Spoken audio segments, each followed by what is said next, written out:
वर्ष 2016 की बात है। पेशे से इंजीनियर रेलवे के एक बड़े अधिकारी की सेवानिवृत्ति में केवल 2 साल बचे थे। सामान्य रूप से सरकारी कर्मचारियों के रिटायरमेंट का समय जब निकट आता है तो उनसे अंतिम पोस्टिंग की पसंद पूछ ली जाती है। पसंद की जगह अंतिम पोस्टिंग इसीलिए दी जाती है ताकि कर्मचारी अपने अंतिम 2 साल में मकान इत्यादि बनवा ले और रिटायर होके सेटल हो जाए और आराम से रह सके।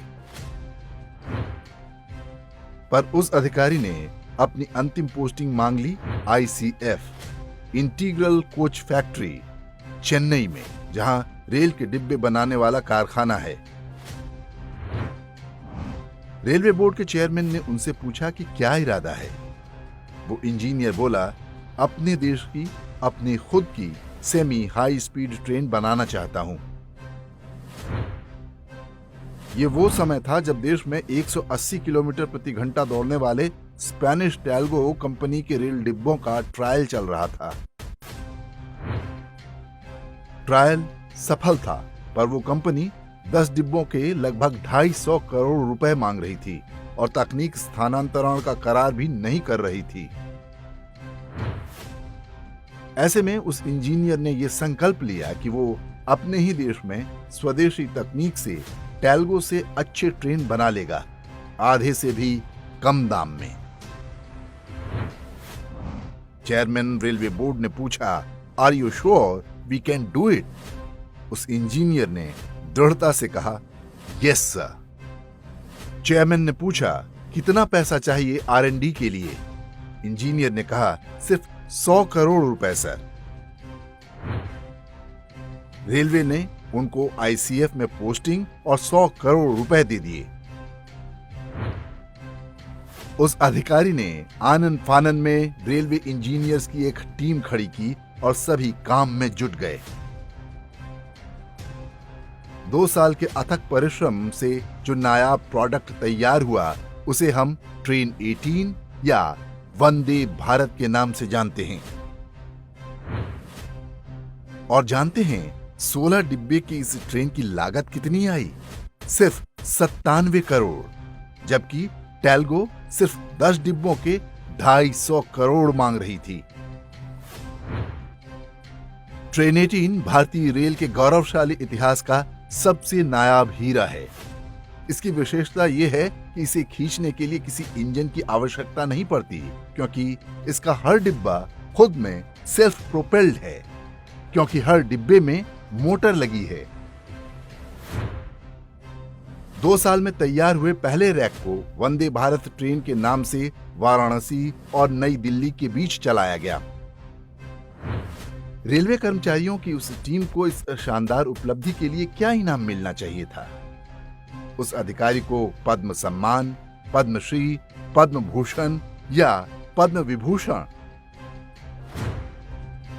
15 फरवरी 2019 को जब प्रधानमंत्री नरेंद्र मोदी ने ट्रेन 18 के पहले रैक को वाराणसी के लिए हरी झंडी दिखा के रवाना किया, तो उस भव्य कार्यक्रम में इसे बनाने वालों को बुलाया ही नहीं जा सका, क्योंकि पूरी टीम के ऊपर विजिलेंस की जांच चल रही थी।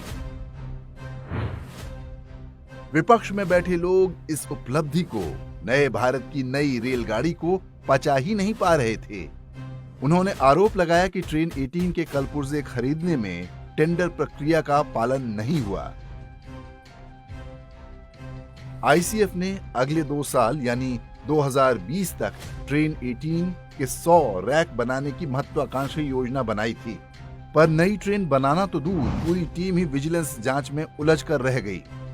सभी अधिकारियों, इंजीनियरों को ICF से दूर अलग अलग स्थानों पर भेजना पड़ गया। भारत विरोधी ताकतें, सत्तालोलुप विपक्ष अपने इरादों में काफी हद तक कामयाब हो गया। केवल अच्छे लोगों की चुप्पी के कारण हमेशा देशभक्तों का बलिदान हुआ है। साल भर जांच चली, पर कुछ नहीं निकला। कोई भ्रष्टाचार था ही नहीं, सो निकलता क्या? कहां तो 2 साल में 100 रैक बनाने वाले थे, एक भी नहीं बना। जांच और R&D के नाम पर 3 साल बर्बाद हुए, वो अलग। अंततः वर्ष 2022 में उसी इंटीग्रल कोच फैक्ट्री ने उसी तकनीक से 4 रैक और बनाए, जिन्हें अब अलग अलग रूटों पर चलाया जा रहा है। उन होनहार इंजीनियर का नाम था सुधांशु मणि। वर्ष 2018 में वे रिटायर हो गए।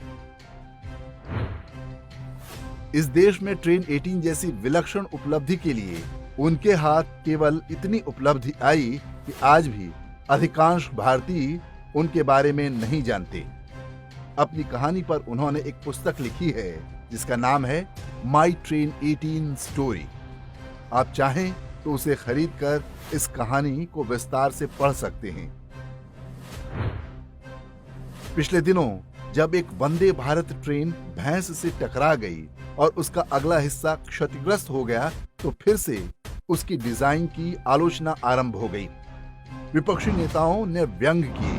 भारतीय मीडिया ने वंदे भारत की सुरक्षा पर प्रश्न चिन्ह उठाते हुए लेख छापे, जबकि अगले ही दिन ट्रेन फिर से पटरी पर दौड़ रही थी, क्योंकि आगे का वह हिस्सा बड़ी आसानी से बदला जा सकता था। वैसे ही जैसे कोई कार पंचर हो जाए तो उसकी स्टेपनी बदली जाती है। केंद्र सरकार ने ट्रेन 18 बनाने वाले अधिकारियों पर थोपे गए झूठे केस तो हटवा दिए, लेकिन उनके करियर में हुए नुकसान की भरपाई कौन करेगा? वंदे भारत ट्रेनें नए नए रूट पर दौड़ रही हैं। अधिक किराए के बावजूद हर जगह उनकी मांग है। संपूर्ण ईवी सैल्यूट करता है हर उन सामाजिक उद्यमियों को जिनका उद्देश्य सिर्फ अपने लिए व्यापार करना नहीं, बल्कि अपने व्यापार की मदद से पूरे समाज में सामाजिक बदलाव लाना है। जय हिंद।